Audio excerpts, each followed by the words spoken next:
This is Sports Money, and I'm your boy, Mikey Money. We're going to talk about the ALNL battle here for the All-Star Game in 2025. Today is Tuesday, July 15th.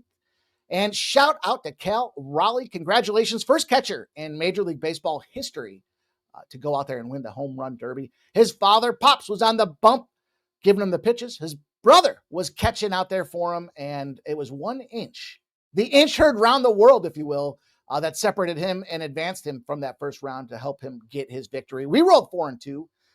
We had Junior Caminero to win the home run derby, and honorable mention, that was a great finish. 18 home runs in that third round was just a few too many to overtake.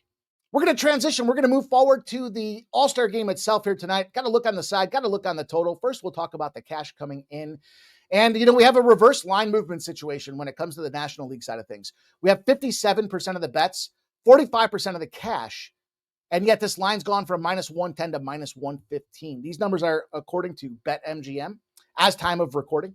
This total is at 7, and it has not moved. 73% of the bets and 79% of the cash hitting on this over. And I get the key number of 7. I mentioned these pitchers and who's going to start for these squads here. It is Paul Skeens. It is Tarek Skubal. And that first 5 set at 3.5 for a total. Interesting side of the house here. The NL has been clearly dominated throughout this All-Star series. It's been one-sided. Going all the way back to 2013. 12 years, the NL's won 1 time. That was in 2023. It was 3-2. They tried to get it again last year and kind of get a little streak going in their favor. However, they were up 3-0. The AL rallied with the experience on their roster, was able to win that game 5-3.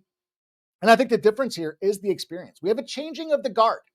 In fact, you look at this here, the age versus the youth is what it's coming down to now. The AL All-Star team, clearly, I think the younger, less experienced squad across the board.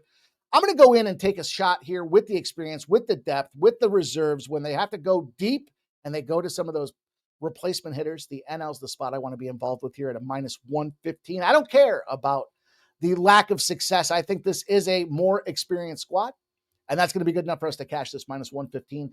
As far as the total, we've had a pretty one-sided affair. Again, you get it because it's aces on the mound deep, even into that 9th inning.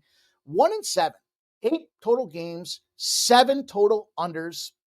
And with the exception of last year, they had themselves a nice little streak going as well. So that's the way I have to look here. And I think it correlates. If we've got the NL winning this game, traditionally, we do see some lower scoring affairs here. 5 seems to be the number that the winning squad gets, but we've had some 4s, some 2s, even a 3-0 shutout a couple of years ago. So I'm going to roll back to it. I think the under 7's a good number. It's an even money price, and get it. We've got great pitchers out there.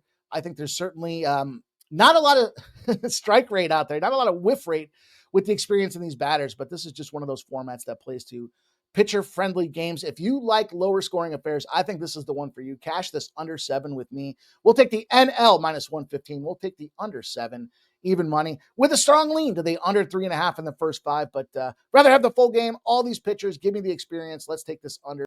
Friday for pre-gaming, 6 p.m.